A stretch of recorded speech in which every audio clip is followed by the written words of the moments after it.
What's up, you guys? Marty Schwartz here from GuitarJams.com, and so I thought this would be a good opportunity to show you some cool double stops and triads that you can add into your soloing or as accompaniment as a rhythm player as well. So these are really versatile little techniques that I'm going to show you. I also have a lot of other techniques just like this. You like that segue? Link right down there for my website, GuitarJams.com. You can try out the site, try it for free for 3 days, you know, a little test run. Okay, the basic gist of this is there's mostly dominant chords in the progression. Dominant chord, without getting too deep into theory, is like a blues sounding chord. So you have these chords, for instance, called A7, you know. That's a dominant chord. It's a blues sounding chord. There's a chord called A major 7, and that's not a dominant chord. It's not a bluesy chord. It's a more jazzy, pretty chord. That's a major 7. This is a A7. Then there's the thing called A minor 7. That's a type of minor chord with that same 7 tone in there. Okay, and then if you want to get real crazy, a minor chord with the major 7, and that sounds like this. Like a mystery chord. But we're talking about the bluesy chord.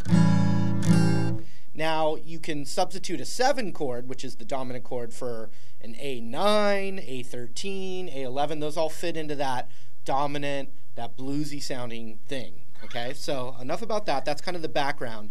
Now what I'm going to show you are some of these just basic, first the basic E root bar chord for C7. Right there, barred. It's like a regular major chord, but the pinky's off.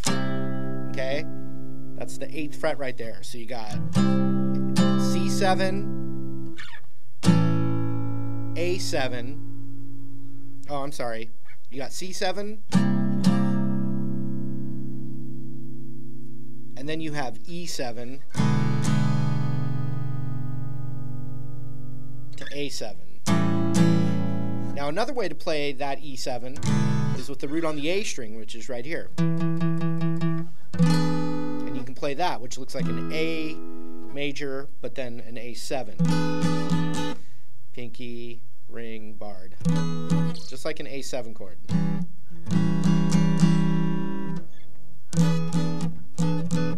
Okay, so we have C7, C7, E7, A7. Listen to it here.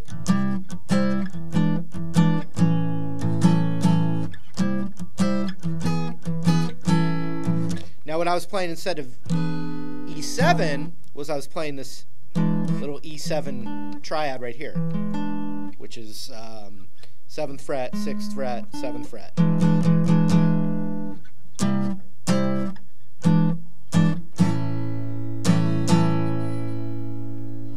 But now, here's a device I want to show you. So instead of, anytime you have a bar chord like this, don't get it confused with a straight major chord. This may not work depending on how it fits, but definitely with that bluesy sounding chord,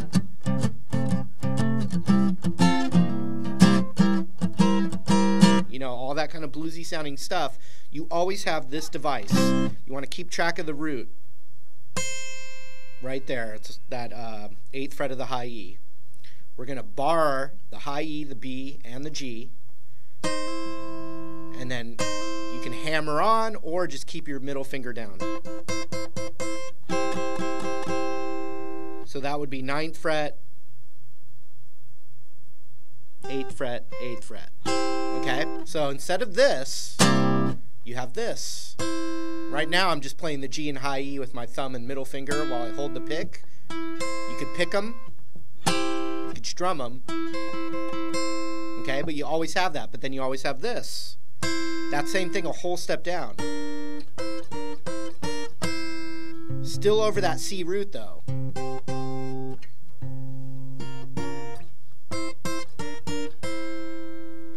Okay, then you also have 10th fret on the G, 10th fret on the high E. And this is all just over C7. And then up a whole step to where the middle finger's on the 12th of the G and ring fingers on the 12th of the high E.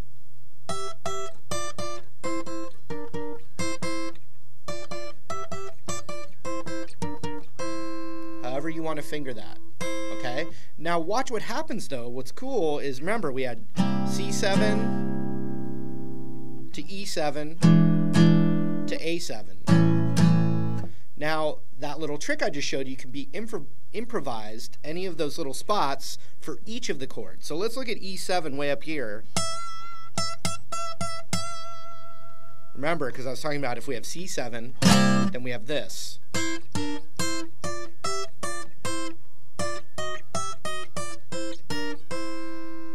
For E7, it's just the exact same thing up here.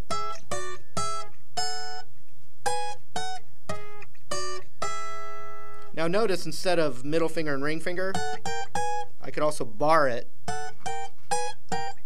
and I'm just plucking the G and high E. Okay, and then for A7, it would be where the A root is on top, that 5th fret.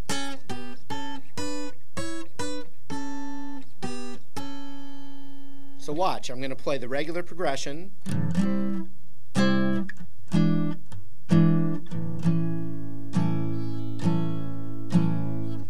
Now this is great when another guitar player is playing what I just played, and then the other guitar player can play stuff with that higher register like I was just showing you. So check it out. And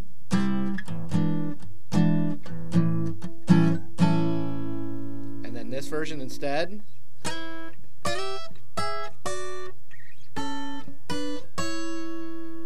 So you can combine those ideas and even throw them into your solo, or you can do it as a rhythm player. Here it is again.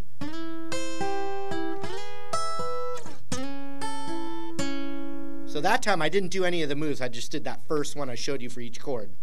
C7, E7, A7. Okay, now the C7 and the E7 go by pretty quick, but the A7 stays twice as long, so maybe I can do a little move there. Check it out.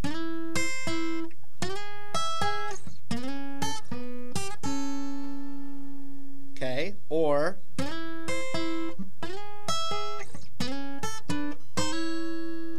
that one sounds better.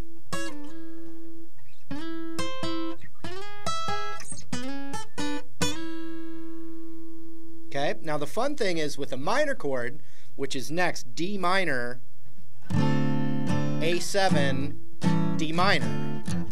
So I'm just going to show you one little move that you can do. For minor, you can do the exact same thing we were doing for those 7 chords, but it's that now.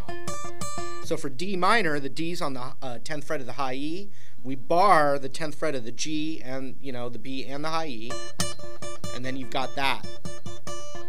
And we're going to not do any moves. We're just going to keep that for D minor. Okay. And then we've got that A7 again. And then we've got D minor again. Okay, so now I'll add that.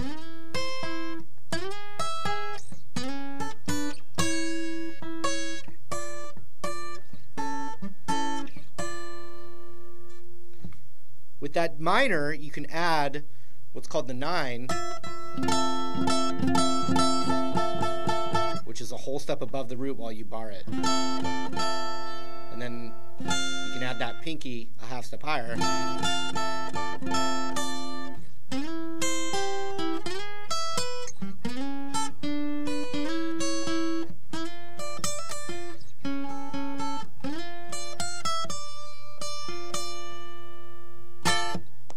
Just like that. Yeah. Then it's F to F diminished, which is really just it's like an F chord with the F sharp. So what you can do even from here, I'm just keeping that same shape I taught you, and then adding my ring finger to that 2nd fret of the high E. And then C down to A, but half steps. C, B, B flat, A. And I'm doing that little upper register. I can always add that. So let's add that all together. So C to E to A with a move, D minor, A, D minor, F diminished, which I'm just adding that second fret high E, C down to A, D7, G7. Remember I said you could do that with a whole step down? Sounds, now if you have, you know, if you're still hearing that root bass, which I'm not doing because I'm not, you know, don't have another guitar player playing with me, you'll really hear how that works. So check it out. I'm going to play the regular chords, and then I'm going to do the little new move we worked on.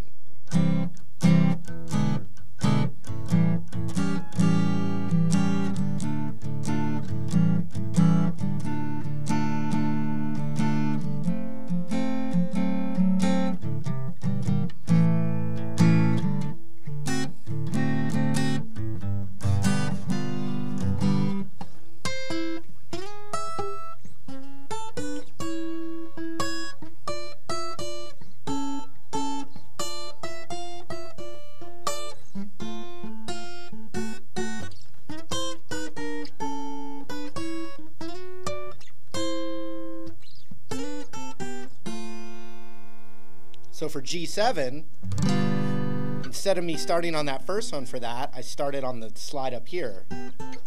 And I went.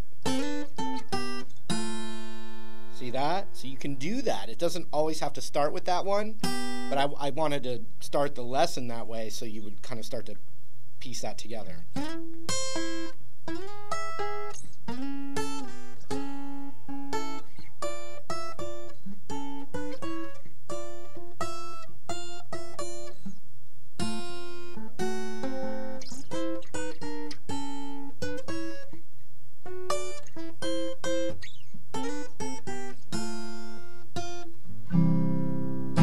And that's just one little connection that I'm making. There's multiple little voicings like that. And the more you know, the more versatile you can be even with your rhythm playing. Or, I mean, how tasty is it when you throw in a couple double stops while you're soloing too? I mean, that's good stuff. So work on it as much as you can. Hopefully you get a few things from it. All right, hope you get something from that. Remember, you can always watch this video over and over and break down to little pieces. You know, if it's a challenge for you, just work on one shape and get that comfortable and then add another one. So, you know, hope that makes sense. Anyway, thanks again, and I hope to see you in another video real soon. Take care. See you later.